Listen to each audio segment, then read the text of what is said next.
Hi everyone, and welcome to my Monday series. Today I'm going to be talking about, is calorie counting actually effective? So calories are actually found in the food that we eat, and their purpose is to provide us with energy.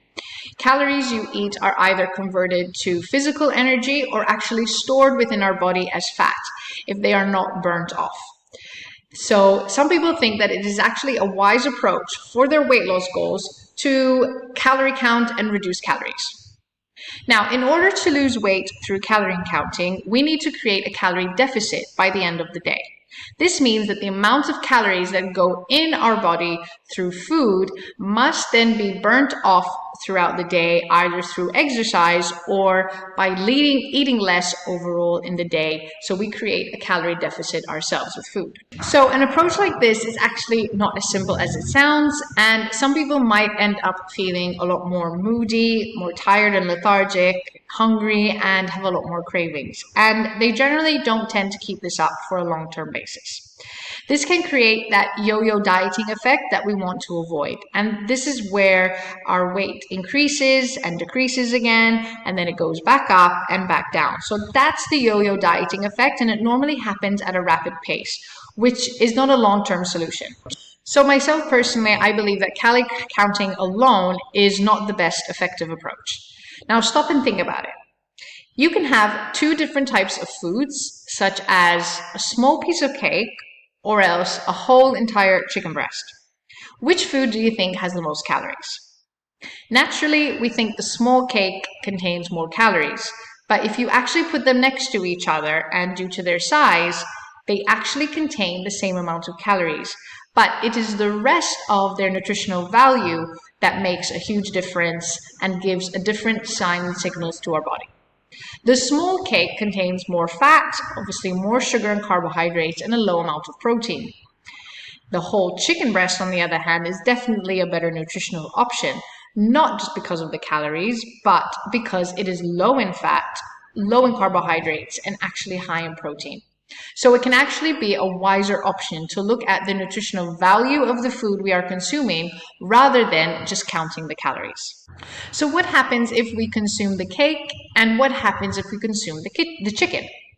Consuming the cake will make our blood sugar levels spike due to the high amount of sugar in the carbohydrates. And this rise gives us a boost of energy. It makes us feel good and energized, and we're ready to face and take on the day. We also have a surge in the hormone insulin in the body. Insulin is produced to be able to lower the body's sugar levels. Insulin increases fat storage and it slows down fat burning in the body. After the blood sugar level rise, there is always a blood sugar level fall, and the blood sugar level drops back down once again.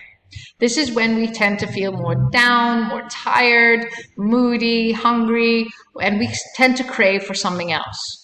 This is the time we tend to reach for that stimulant or that cup of tea or coffee to kind of perk us back up again. You want to avoid this constant rise and fall of the blood sugars, and you want to keep it running nice and smooth and steady and consistent. You do this by consuming the right foods such as protein and complex slow-burning carbohydrates.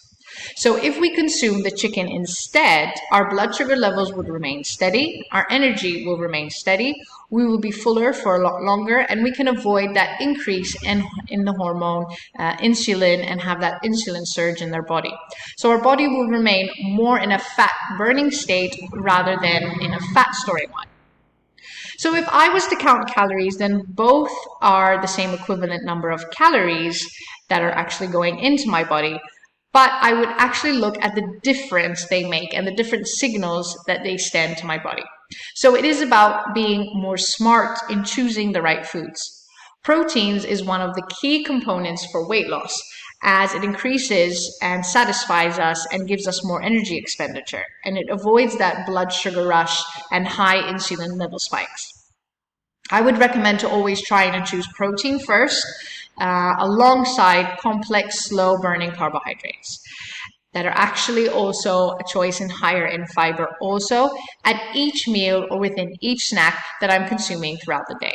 By learning to understand the nutritional value of foods and learning to read and understand the nutritional value when it comes to looking at the foods that we buy, it actually gives us a better understanding and better signs and signals to our body in order for us to eat better, gain more energy, and avoid being in fat storing mode, but instead keeping our body in fat burning mode. So my name is Denise Grishti, and I am a personal trainer and metabolic and hormonal balance specialist.